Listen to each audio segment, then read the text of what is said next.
બકવાસ એક આવીને લવારા કરે છે સ્ટેજ ઉપરથી, મંચ ઉપરથી, કોઈક બાવો બાવી સાધુ સાધ્વી જે હોય તે, અને આપણે બધા ઈજડાની જેમ તાળીઓ પાડવાની.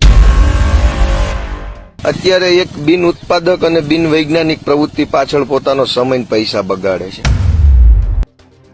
સત્યનારાયણની કથા કરશે, ભાગવતની કથા કરશે, ફલાણું રોકડું ઢીકડું કરશે, પૂછડું કરશે. લાકડાના ભારાવાળો કઠિયારો ને કલાવતી લીલાવતીની જૂની ગૂંચવાઈ ગયેલી હજારો વર્ષો જૂની કેસેટો ઘૂસતા એવા કરે છે. તો આ ખરેખર ખૂબ ખોટી વસ્તુ છે. આપણે તમામે સમજવાની જરૂર છે કે આવી ફાલતુ પ્રવૃત્તિઓ પાછળ આપણી 5 પૈસા પણ ખર્ચાય કેમ કે વધવાનું છે. લાકડાના ભારાવાળા કઠિયારા, જંગલ ને રામ ને સીતા ને વનવાસ ને ફલાણું પૂંછડું એ દિશામાં નથી વધવાનું. રૂપિયા મળે છે એ તો આ બધું કરવાના જ છે, કથા પારાયણું, પણ એમાં તો એમના રોટલા છે. તમને શું મળ્યું? તમે નવી પેઢીના આજ પાટીદાર સમાજ અનામત માગે છે, એમાંથી જ ઘણા બધા પાટીદારો કથાઓ કરીને બેઠા છે 5-5 લાખ રૂપિયા બગાડીને. તો એ 5 લાખ રૂપિયા બગાડી કોઈક સત્યનારાયણની કથામાં કલાવતી લીલાવતી શું કરે છે એ જ જાણશે. જે કે આપણને ખબર છે કેસેટ ઘસાઈ ગઈ છે. અને બધા ફાલતુ વાતોમાં કથામાં જઈને હિજડાની જેમ તાળીઓ પાડે છે. મને તો શરમ આવે છે આવા લોકો ઉપર, અને ગુસ્સો આવે. એટલે હિજડાની જેમ બધી પરંપરાઓમાં તાળીઓ પાડવા વાળા છક્કાઓ છે, એમનીથી આપણને કોઈ જરૂરત નથી. કથાઓમાં કે મંદિરોમાં તમારું કઈ વળવાનું છે નહીં, એ શોષણના ઘર છે. તો કથાઓમાં જે નાચવાના બદલે મારી બહેનો, મારી માવડીઓ, આ વાંચો. વિસાવદર વિધાનસભાની પેટા ચૂંટણીમાં હવે સાધુ સંતોની એન્ટ્રી થઈ ચૂકી છે. એક તરફ ગોપાલ ઇટાલિયાએ છેલ્લા 2 મહિનાથી વિસાવદરના ગામે ગામ પ્રવાસ કરી રહ્યા છે. સાધુ સંતોની વિસાવદરની અંદર આવેલી એ તમામ જગ્યાઓ પર ગોપાલ ઇટાલિયાએ આશીર્વાદ પણ મેળવ્યા. જો કે હવે કિરીટ પટેલે પણ વિસાવદર વિધાનસભાની અંદર ઉમેદવાર તરીકે જાહેર થતાની સાથે જ જૂનાગઢના સાધુ સંતોના આશીર્વાદ લીધા. અને આખી આ ઘટનામાં હવે ગોપાલ ઇટાલિયાની સામે મહેશગીરી બાપુએ મોરચો પણ માંડ્યો. નમસ્કાર, આપ જોઈ રહ્યા છો ન્યૂઝરૂમ ને આપની સાથે હું છું પ્રદીપ.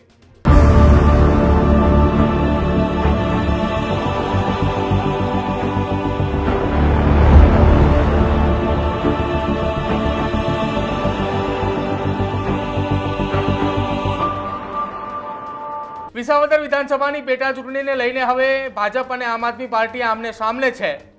બંને તરફ જાહેર સભાની અંદર થયેલા નિવેદનો બાદ બંને પક્ષે રાજકીય પક્ષના નેતાઓએ સામસામે સભાઓની અંદર જવાબ આપી રહ્યા છે.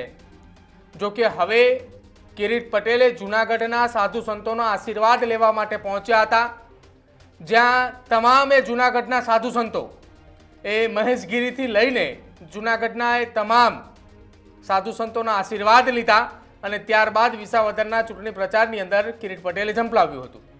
જો કે ગોપાલ ઇટાલિયા પણ વિસાવદરની અંદર છે અને વિસાવદરના ગામે ગામ તેઓ સભા કરી રહ્યા છે.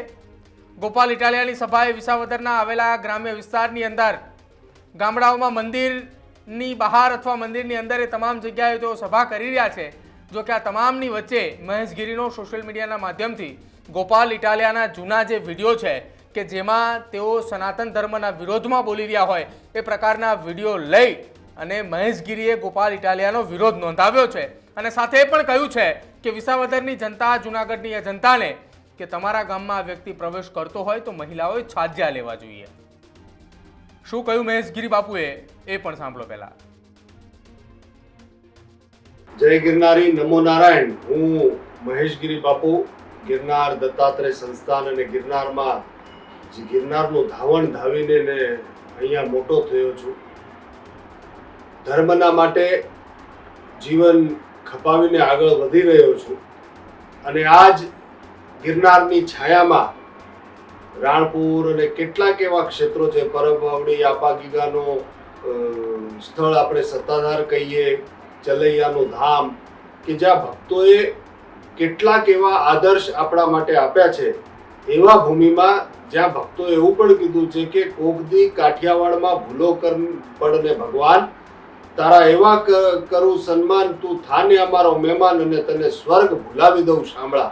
આવા સંસ્કારોની ધરતી ઉપર હમણાં જ મને ગામના છોકરાઓએ વિડીયો બતાવ્યો અને વિડીયામાં મેં ગોપાલ ઇટાલિયાનો એ વિડીયો હતો અને વિડીયામાં મેં જોયું અત્યારે એક બિન ઉત્પાદક અને બિન વૈજ્ઞાનિક પ્રવૃત્તિ પાછળ પોતાનો સમય ને પૈસા બગાડે છે. સત્યનારાયણની કથા કરશે ને ભાગવતની કથા કરશે ને ફલાણું રોકડું ઢીકડું કરશે ને પૂછડું કરશે ને. તો આ બધી ફાલતુ પ્રવૃત્તિઓ છે. ધાર્મિક પરંપરાઓના નામ ઉપર અનુસરવામાં આવતી ફાલતુ પ્રવૃત્તિઓમાં દરેક માણસ પોતાનો પૈસા અને સમય બગાડે છે. લાકડાના ભારાવાળો કઠિયારો ને કલાવતી લીલાવતીની જૂની ગૂંચવાઈ ગયેલી હજારો વર્ષો જૂની કેસેટો ઘૂસતા એવા કરે છે.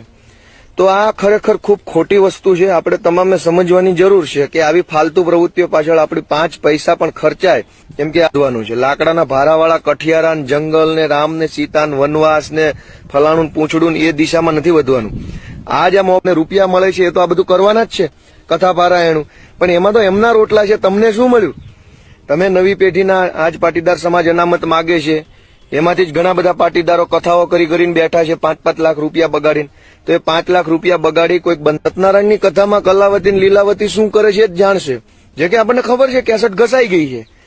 અને બધા ફાલતુ વાતોમાં કથામાં જઈને હિજડાની જેમ તાળીઓ પાડે છે. મને તો શરમ આવે છે આવા લોકો ઉપર અને ગુસ્સો આવે. એટલે હિજડાની જેમ બધી પરંપરાઓમાં તાળીઓ પાડવા વાળા છક્કાઓ છે એમનીથી આપણને કોઈ જરૂરત નથી.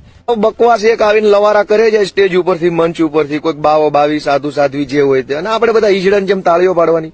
મારી તમારી માતા બહેનોને પણ રિક્વેસ્ટ કરવી જોઈએ કે હે મારી માવડીઓ, હે મારી બહેનો, હે મારી દીકરીઓ, કથાઓમાં કે મંદિરોમાં તમારું કંઈ વળવાનું છે નહીં. એ શોષણના ઘર છે. તો કથાઓમાં જે નાચવાના બદલે મારી બહેનો, મારી માવડીઓ આ વાંચો. કે જે ભાષા વાપરી છે ને ધર્મના માટે, ધર્મ ને ભોગતા હોય એવા ભક્તો માટે મંદિરમાં ના જવું જોઈએ. કથાઓમાં નાચવા વાળા બહેનોને માતાઓને, આપણા બહેનો માતાઓને નાચવા વાળા કીધા એને. જે કથાઓમાં આપણા વડીલો જાય છે, બા બાપુજી જાય છે ને હિજડા કહી રહ્યો છે, આ જે ઘૂસ્યો છે આપણા ક્ષેત્રના અંદર આવીને આવું બધું બોલીને અત્યારે બધા મંદિર ફરી રહ્યો છે. ભગવાન રામનું પૂતળું ને એવું બધું કહીને પોતે રામ મંદિરમાં જઈને સભાઓ કરી રહ્યો છે. અને હું તો એમ કહું છું કે જે પોતાના માતા દીકરીઓને નાચવા વાળી કહી રહ્યો છે, આપણા ભક્તોને હિજડા કહી રહ્યો છે. દરેક ગામના અંદર છાજિયા લેવા જોઈએ બહેનો દીકરીઓએ અને આને ગામમાંથી ભગાડી મૂકો દેવો જોઈએ. અત્યારે મંદિર જઈ રહ્યો છે કોઈ પૂજારી મુખિયાઓ, હું એમને અપીલ કરું છું કે મંદિરમાં ઘૂસવા નહીં દેતા. આ જે રાવણ અને કંસ અને એવા બધા જે થઈ ગયા, આ કળિયુગનો ધર્મને ધતિંગ કરવા વાળો આ આવ્યો છે. અત્યારે ધર્મના નામે દુષ્પ્રચાર કરીને હવે અત્યારે ધર્મનો આશરો લઈને પ્રચાર કરી રહ્યો છે. મંદિરને શોષણનું ઘર કહી રહ્યો છે. આ ગામડે બધા ગામના લોકો મળીને રામજી મંદિર બનાવે છે. તો હું શું એ શોષણનું ઘર છે? અરે ધર્મ છે તો તમે નમે છીએ. આ બા ને બા આપણે કહીએ છીએ ધર્મના લીધે, બાપુજીને બાપુજી કહીએ છીએ ધર્મના લીધે. આ ધર્મ છે જે આપણાને તટસ્થ બનાવવાનું શીખવાડે, આપણાને બા બાપુજીના પગ લગાડવાનું શીખવાડે. મંદિરે જઈને દર્શન કરીને માણસ હળવો થઈ જાય, ભગવાનને પૂજવાની વાત કરીએ. જ્યાં ભગવાન શ્રી રામના આ દિવ્ય મંદિરનું પુનરુત્થાન કરવામાં આવ્યું, એનું સ્થાપન કરવામાં આવ્યું, ત્યારે કેવા શબ્દો વાપર્યા છે.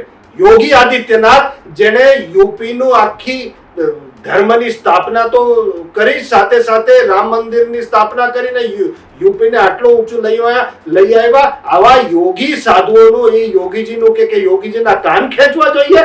શરમ આવવી જોઈએ તને.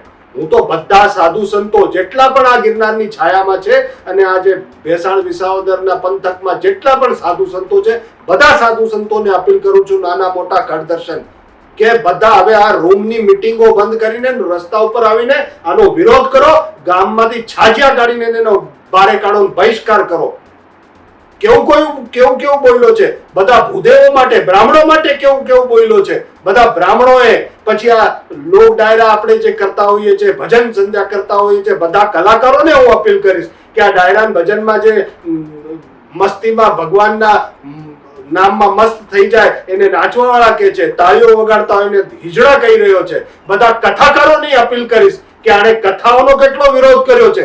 શોષણનું કેન્દ્ર કીધું છે. બધા કથાકારોએ હવે બહાર આવવું જોઈએ, કલાકારોએ બહાર આવવું જોઈએ, બધા સાધુ સંતોએ બહાર આવવું જોઈએ, રસ્તા ઉપર આવીને આનો વિરોધ કરવો જોઈએ. આ બંધ રૂમની મીટિંગ કરીએ ને આપણે એટલે જ આ ધર્મને નુકસાન પહોંચી રહ્યું છે. આપણે ચૂપ રહીએ છીએ એટલે આવા બધા આપણા જ ઘરમાંથી પેદા થઈને રાવણ અને પછી આવી રીતના સત્યાનાશ કરવા નીકળી પડ્યા હોય. એટલે બધાને બહાર નીકળવું પડશે, એટલું યાદ રાખજો. અને આને છાજ્યા લઈને અહીંથી ભગાડો. આ ગિરનારની ભૂમિ છે, આ ધર્મની ભૂમિ છે, અને ધર્મના અંદર આવા ધુતારાઓ નહીં ચાલે. અને હું જુવાનિયા નહીં કહું છું કે તડક ફડક ભાષણથી તમે કદાચ થોડા ઘણા ખુશ થઈ જતા હશો, પણ તમારા બા બાપુજીને હિજડા નાચવા વાળો કહી રહ્યો છે, તમે કયા મોડે તમારા ઘરમાં જશો? અને હું તો એમ કહું કે આ ગોપાલ ઇટાલિયાને જો કોઈ સમર્થન કરતું હોય તો હિન્દુના પેટનો નહીં હોય. આવા અધર્મીને કાઢીને ફેંકો છે. ધર્મની તાકાત તો એકવાર બતાડો તમે. હશે કદાચ ઘણા નેતાઓ હશે ઉપર નીચે એવું બધું હશે, પણ ધર્મના માટે શા માટે તમે ધર્મનો આશરો લ્યો છો અત્યારે? શા માટે મંદિર જઈ રહ્યા છો? તો અને તમે એમ કહો કે આ ખાતર નહીં મળે, દારૂ મળે ને એવું. અરે તારા ગુરુજી કેજરીવાલ જરા પૂછી લેજે એને મારા માટે હું કોણ છું. એ દારૂમાં ભ્રષ્ટાચાર કરીને તમારા અડધા મંત્રીઓ જેલમાં ગયા. એવા સંસ્કારમાંથી આવેલો તું, અને તારા ગુરુજી દર શનિવારે મંદિરે જાય છે, ચૂંટણી પ્રચાર માટે મંદિરે જાય છે. તારામાં છે હિંમત કહેવાની કે હિજડો છે? તું તારા ગુરુજીને કહે ને, કેજરીવાલને કહે કે તું હિજડો છે? છે હિંમત? હિન્દુ ધર્મમાં તું બધાને, અમારા ભક્તોને તું હિજડો ને એવું બધું કહી રહ્યો છે. આને કાઢી મૂકો અહીંથી. બધાને અપીલ કરું છું કે કાઢી મૂકો આને અહીંથી. હું બધા ગઢવી સમાજના આઈઓને કહી રહ્યો છું કે આ બધા મંદિરોનો વિરોધ કરે. આઈઓએ, સંતોએ આ રામાપીરના ડાકલા વગાડે એને એ બધા રામાપીરનો વિરોધ કરી રહ્યો છે. બધાએ આગળ આવો અને ગામમાંથી ભગાડો. ગામડામાં ઘૂસવા નહીં દેતા આ માણસને. આ માફીને પણ લાયક નથી. અને બધા સંતોને ફરી વખત કહું છું કે તમે બહાર નીકળો. આ નહીં ચાલે આવું. આ મંદિરોને શોષણનું કે મંદિરોમાં ન જવું જોઈએ. મંદિરો બંધ કરવા માંગે છે. આ કથાઓ બંધ કરવા માંગે છે. આ પૂજા પાઠ બંધ કરાવવા માંગે છે. તો ચૂંટણીનો પ્રચાર પોતાના ધર્મપત્ની પછી કેમ ભાઈ ધર્મપત્ની અને એને સાથે મળીને દર્શન કરવા ગયો માતાજીના. કેમ ગયો ભાઈ? જો એ રામનો પુત્ર હોય તો હું માતાજી નહોતા ત્યાં? તું દર્શન કરવા ગયો ત્યારે? આ હિન્દુ સમાજ, આ હિન્દુ ધર્મના લોકો અને બધા જ તેને હવે પાઠ ભણાવશે. નીકળી પડ્યો. અને મેં તુલસી તેરે બાથરૂમ કે બધા વૈષ્ણવે જાગવું જોઈએ. આ કેવું લખે છે આ બધા તમે જોજો એનું. મેં તુલસી તેરે બાથરૂમ કી, રામનું પુતળું, યોગીજીના કાન ખેંચવાના, સાધુ સંતોને, કથાકારોને, કલાકારોને, ડાયરા ભજનના કલાકારોને અને એમાં જવાવાળાને, હિજડાને, તાળીઓ વગાડવાળા, નાચવા વાળા કહી રહ્યો છે. અમારા બહેનો દીકરીઓને, માવડીઓને, બધાએ ભાભાઓને, જુવાનીઓને ગેરમાર્ગે દોરી રહ્યો છે. અને આદિ અનાદિ કાળથી સત્યનારાયણની કથા ચાલતી આવે છે. સત્યનારાયણના કથા લીધે બધા ગામના ભેગા થાય, બધા એકાબીજાની વાતો કરે, સત્યનારાયણની વાતો સાંભળે, જીવન કેમ જીવવું જોઈએ એની શિખામણ મળે. અને એની મજાક ઉડાવે છે તું. બિચારા અમારા ભોળા માણસો છે અહીંયા બધા ગામડાના, એને ભરમાવાનું કામ કરે છે. સત્યનારાયણની કથાની એના બધા વિરોધ કરીને તું કરે છે. તું કેવા શું માંગે છે? આ સાખી નહીં લેવાય. તો વિસાવદરના જંગની અંદર હવે મહેશગીરી બાપુની એન્ટ્રી થઈ ચૂકી છે. મહેશગીરીએ સ્પષ્ટ સંદેશ વિસાવદર, ભેસાણ તાલુકાના સાથે જૂનાગઢના ગ્રામ્ય વિસ્તારની અંદર આવતા એ તમામ ગામડાઓ, એ તમામ લોકોને કહ્યું છે કે આને વિસાવદરમાંથી ભગાડો. ગોપાલ ઇટાલિયાના જૂના વિડીયો, સનાતન ધર્મ વિરોધી જે વિડીયો હતા એ વિડીયો કાઢી અને એ વિડીયોની સાથે જ મહેશગીરી બાપુએ એક વિડીયો બનાવ્યો ને જેને સોશિયલ મીડિયાના માધ્યમથી વાયરલ કરવામાં આવ્યો છે. હવે જોવાનું રહેશે કે આ વાયરલ વિડીયો બાદ વિસાવદર ભેસાણના લોકોમાં શું ફરક પડે છે અને સાથે જ મહેશગીરી બાપુની એન્ટ્રી થતાની સાથે જ વિસાવદર અને ભેસાણમાં હવે કઈ તરફ રાજકીય જુવાળ જોવા મળે છે. તમારું શું માનવું છે આ વાયરલ વિડીયોને લઈ અને સાથે જ મહેશગીરી બાપુએ જે આક્રમક થયા તેને લઈને તે ખાસ અમારા કમેન્ટ સેક્શનની અંદર જરૂર જણાવજો. જોતા રહેજો ન્યૂઝરૂમ. નમસ્કાર.